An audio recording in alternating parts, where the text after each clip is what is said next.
आजकल ब्रह्मचर्य पर क्यों मौन रहते हैं, इसका क्या कारण है? महाराज जी मेरी उम्र 25 वर्ष है। आपकी प्रेरणा से ब्रह्मचर्य और नाम जप के माध्यम से अध्यात्म मार्ग पर पिछले कुछ महीनों से बढ़ने का प्रयास कर रहा हूँ। महाराज जी,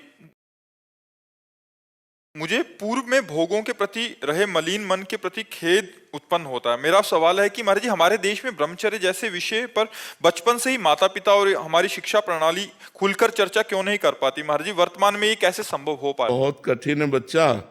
जब उसको चर्चा करो तो लोग उसे दूषित बात समझते हैं, नहीं?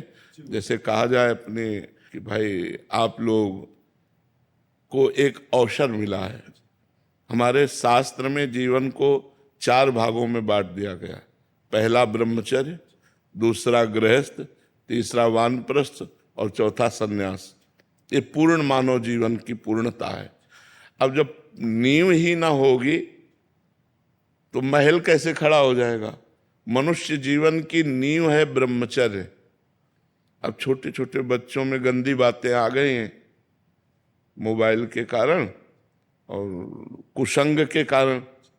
हमारे सामने ऐसे ऐसे बच्चे हैं जो 12 वर्ष 13 वर्ष के हैं और हस्तमैथुन के शिकार हो गए, ये गलत आचरण में आ गए। तो अब उनका जीवन क्या खोखला हो जाएगा? जवानी आते आते वो अपने को खोखला कर देंगे। हमें लगता है कि जैसे पहले गुरुकुल जो होते थे तो उससे हमारे समाज का बहुत सुधार होता था कि बच्चे गुरुजी के यहाँ रहते थे तो वहाँ गुरुकुल में ब्रह्मचर्य की शिक्षा दी जाती थी। शास्त्रों का स्वाध्याय, त्रिकाल संध्या, तर्पण, बलिवैश्य देव, ये सब सिखाया जाता था जो हमारे धर्म का स्वरूप है। अब बचपन से जहाँ वो कुछ बोलना सीखते हैं तो ABCD सिखाई जाती है, आधुनिक शिक्षा सिखाई जाती है। आधुनिक शिक्षा बढ़िया है लेकिन आध्यात्मिक शिक्षा का सपोर्ट होते हुए, पर आध्यात्मिक शिक्षा का सपोर्ट बिल्कुल नहीं है। आज के अध्ययन में बिल्कुल आध्यात्मिक शिक्षा का कभी ये नहीं सिखाया जाता कि प्रातः काल ब्रह्म मुहूर्त में 4 बजे उठो और उठकर अपने माता पिता के चरण छुओ, फिर शौच स्नान आदि करके फिर गायत्री मंत्र जपो, भगवान सूर्य को अर्घ दो, कम से कम 2 काल की संध्या तो करो ही, प्रातःकालीन और सायंकालीन संध्या। तो ये सब कहाँ रह गया? 9 बजे तक तो बच्चे सो के उठते हैं। आजकल तो 11-11 बजे तक लोग सो के उठते हैं। अगर बच्चों को जगाया जाए तो वो जगने के लिए तैयार नहीं। तो आध्यात्मिक सपोर्ट ना होने के कारण हमारी प्रारंभिक दिनचर्या ही बिगड़ जाती है और कोई दिनचर्या नहीं तो आराधना, देव आराधना कैसे होगी? लेकिन गुरुदेव, आपने सच में जीवन बदल दिया तमाम लोगों का। आप आज हम देख रहे हैं हमारे क्षेत्र में काफी लोग ऐसे मीडिया में हैं लेकिन वो अपना चिंतन बदल रहे हैं, अपना जीवन बदल रहे हैं। ये आपकी कृपा से है। आपने लाखों करोड़ों युवाओं का जीवन बनाया है गुरुदेव। ये कृपा बनाए रखना। और हम सच में, ये मेरे जीवन में हुआ है गुरुदेव। महाराज जी, अभी चर्चा चल रही थी इसलिए आपको बता रहे हैं। महाराज जी, पीछे 1 साल से इस पे काम कर रहे थे। एक ब्रह्मचर्य कब, क्यों और कैसे, आपकी मतलब प्रवचनों से और आपने जो आज तक महाराज जी इसकी विशेष सूची में आपको 4 खंड में महाराज जी इसको किया है। जैसे ये कह रहे हैं कि स्कूल में विद्यार्थी आदि या किन्हीं को, तो ब्रह्मचर्य क्या है, उसको वीर्य उत्पन्न कैसे होता है, या उसकी रक्षण के लिए क्या क्या हमें ध्यान रखना चाहिए, हमारी दिनचर्या क्या होनी चाहिए, हमारा खान पान क्या होना चाहिए, या अगर विद्यार्थी हैं तो ब्रह्मचर्य कैसे, अगर हम सन्यासी हैं तो फिर ब्रह्मचर्य का क्या महत्व है? बहुत सुंदर लिखा हुआ है। महाराज, पूरा संकलन पिछले 1 साल से इस पे हम काम कर रहे थे। बहुत सुंदर, बहुत। तो अभी ये लगभग हो गया 15-20 दिन में महाराज जी, ये सबके लिए, जनसाधारण के लिए वो हो जाएगा। जितनी भी वानियां थी ब्रह्मचर्य पे, उस पे सबसे संकलन करके भी। अब देखो इसमें लिखा है, वीर ही हृदय को पुष्ट तथा कर्तव्यशील बनाता है। वीर से ही सर्वांग में जीवनी शक्ति संचालित होती है। जो वीरवान है, ब्रह्मचर्यवान है, वो बड़ा तेजस्वी होगा, मतलब आंतरिक उसकी स्फूर्ति बहुत होगी।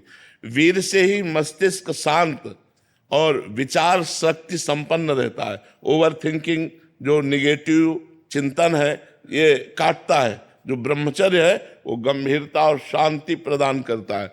वीर से ही दृष्टि और श्रवण शक्ति स्थिर होती है। वीर से आप जो वीरवान है उनके ज्योति नेत्र की और उनकी श्रवण शक्ति बड़ी पुष्ट होगी।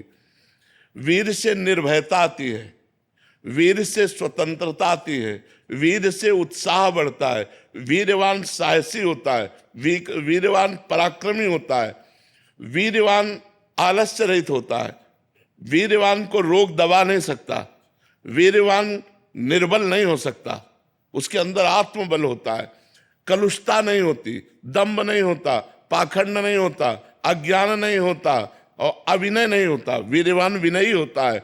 दुर्गुण दुराचार्य भाग जाते हैं जो ब्रह्मचर्य रहते हैं। जो वीरवान है वो हर कार्य की सिद्धि कर सकते हैं। जो ब्रह्मचारी है वो हर कार्य की सिद्धि कर सकते हैं। जो वीरवान है उससे पुष्ट और स्वस्थ संतान उत्पन्न होती है। जो वीरवान है वो सुंदर होगा, उसमें एक आकर्षण होगा, उसमें सभ्यता होगी, उसमें पवित्रता होगी, उसमें धैर्य होगा, उसमें पुण्य और सद्व्यवहार करने का स्वभाव होगा। वो जो कार्य करेगा वो पुण्यात्मक करेगा और सद्व्यवहार करेगा। कहने का सारांश है कि मनुष्य शरीर में वीर एक महाशक्ति है। जो इसका अधिक से अधिक संग्रह करता है वो उन्नति को प्राप्त होता है। बहुत सुंदर इसमें लिखा हुआ है। बड़े बड़े वैज्ञानिकों का मत है कि सृष्टि के प्रत्येक पदार्थ में कोई ना कोई सार तत्व अवश्य होता है। उसी तरह मनुष्य के शरीर का एक सर्वोच्च सार तत्व है वीर्य। इसके बिना वो एक क्षण भी सक्रिय नहीं रह सकता। तो जो व्यक्ति अज्ञान के कारण अपने वीर्य का क्षरण करता है, नाश करता है, उसमें बहुत से दोष उत्पन्न हो जाते हैं। ये बहुत सुंदर ग्रंथ है, बहुत सुंदर ग्रंथ है। ये जो सत्संग है हमारे, उन सत्संगों का इसमें संकलन किया गया है। इसमें ब्रह्मचर्य कब, क्यों और कहें। महाराज जी, इसमें जो प्रश्न उत्तर भी साधकों के साथ हुए हैं आपके, जो ब्रह्मचर्य के ऊपर पूछे हैं, चाहे स्त्री साधक ने या वो भी, उसका भी जो आपने उत्तर दिया है बहुत सुंदर किया। बहुत अगले 15, 20, 25 दिन में इसका हम जनसाधारण के लिए प्रिंट आउट के लिए। हाँ बिल्कुल, बहुत सुंदर। इससे नौजवानों को बहुत लाभ मिलेगा। हाँ बहुत, मतलब जो विद्यार्थी हैं या जो सन्यासी हैं, स्त्रियां हैं, पुरुष हैं, ग्रस्त में हैं, सबके लिए अलग अलग किस दशा में कैसे ब्रह्मचर्य को धारण करें। बहुत सुंदर। मतलब ये संक्षेप में और समझा दीजिए कि आगे कैसे हम लोग चलें। अभी तो चल रहे हैं लेकिन कभी कभी एकदम से वेग आता तो बड़ी समस्या होती है। आगे कैसे? उस समय नाम जप नाम कीर्तन, ये दो ही बचाते हैं। काम का वेग तब हमको व्यथित करेगा, ध्यायतो विषयान पुंसास संगास तेषु उपजायते। जब हम भजन छोड़ देंगे और उसी विषय का चिंतन करने लगेंगे तब वो हमारी हालत खराब कर देगा। और अगर हमारे अंदर काम का वेग आ रहा है और हम भगवान नाम कीर्तन करने लगे, सत्संग सुनने लगे, मतलब अपने को, दिमाग को हमको उसे हटाना है हमको, या किसी संत से मिल गए, भगवत चर्चा करने लगे, कुछ ना हो तो मोबाइल से सत्संग लगा लो। कुछ ऐसे सत्संग रखो कि अलग अलग दवा, जैसे मन चंचल है तो क्या करना चाहिए, अगर हमारे अंदर काम आ रहा है तो क्या करना चाहिए, हमारे अंदर धन का लोभ आ रहा है तो क्या करना चाहिए। अलग अलग विषयों में एकांतिक में चर्चाएं हुई, वो चर्चा अलग अलग रख ले और जब हमारा मन जहां परेशान करे वो चर्चा सुन लेना चाहिए। और नाम जप जरूर करना चाहिए। नाम जप से बच जाओगे। नाम काटता है, जैसे वो अंदर से मन एकाग्र कर रहा है आपको काम में, काम क्रीड़ा में एकाग्र कर रहा है। अब आप एकाग्र ना हो पाओ, बस आपकी चतुरता है। अगर एकाग्र हो गए तो संकल्प